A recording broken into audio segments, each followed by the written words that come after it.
Hey guys, on today's Mind Blown, I'm going to focus on our current members. However, if you're not a member, these are things you can definitely ask yourself too. But every 90 days, we have 90-day coach and athlete meetings that we really highly recommend that our athletes go to. And so the big question I want you to ask yourself going into your October meeting is, do you have a toxic relationship with yourself? Now, I think a lot of you guys have seen that if different things on social media, if you have people on there that don't serve you that better purpose or make your life better, get rid of it. So let's talk about what things could mean that you have a toxic relationship with yourself. So let's hit the big one on the head right away. Let's just get it out there. So are you habitually sleeping less than 8 hours a night? That means you are in bed for 9 or more hours. So if you are shorting yourself, and guess what? You're probably not that 0.0001% that does well on no sleep. You're just telling yourself that to feel better about yourself. But if you're not habitually in bed and sleeping, in bed for 9, sleeping for 8, you are creating a toxic environment for yourself and for your body and brain to thrive. So first and foremost, if you're not doing that, think about what changes you might be able to make to that. Secondly, are you caffeinating yourself to literally just get through your day?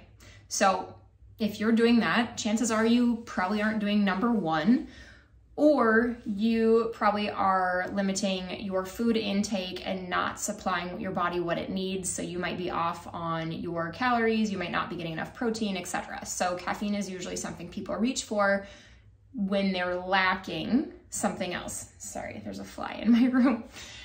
All right.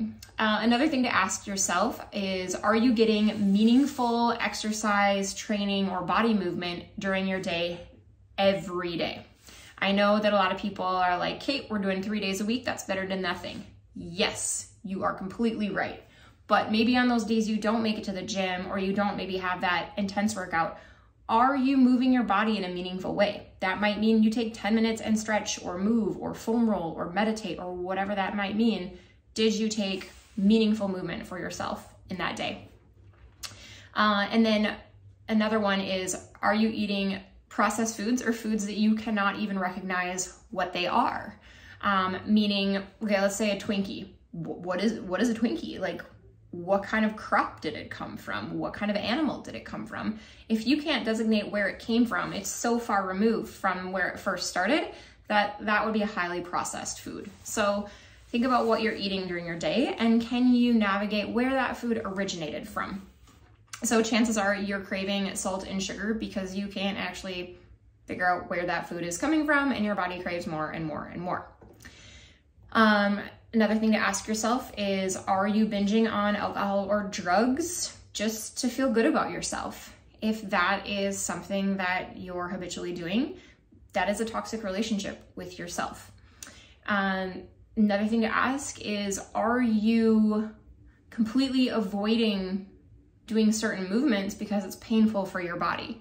Now, if you know you have an underlying issue and you're avoiding it for a certain purpose, for the time being while you heal, okay, great. But if there's things that you habitually won't do, you're not probably taking care of that underlying issue. So I would recommend getting some help for that with people who know how to move bodies. Another one is, does your mindset about your life live in a dark place or a bright place? The way you think about yourself and the way you think about your life has a great deal to do with the outcomes. So if that means you need to work with a mindset coach, or you need to do a mental health check, or maybe that's part of your life that you want to improve upon, there are people there to help you for that too. And then the last one I'm going to mention today is, do you have at least 5 meaningful relationships in your life? And that doesn't have to mean a spouse, but are there 5 people that you can have a meaningful conversation with, rely upon? That's just a general rule of thumb, that you want to be able to have at least some people in your court or in your circle that can help you do the things that you want to do. So If these are things that you are thinking about heading into your 90-day athlete meeting, talk with your coach about these. If they can hear you out, they can probably help you find resources to get yourself into a better place where your relationship with yourself is going to be fruitful and not toxic. Because if we want to have these good relationships with other people, we need to first have that good relationship with ourselves and stop being so toxic to our own lives so that we can have a greater impact on those around us. So, a few things to think about as you head into your athlete meetings.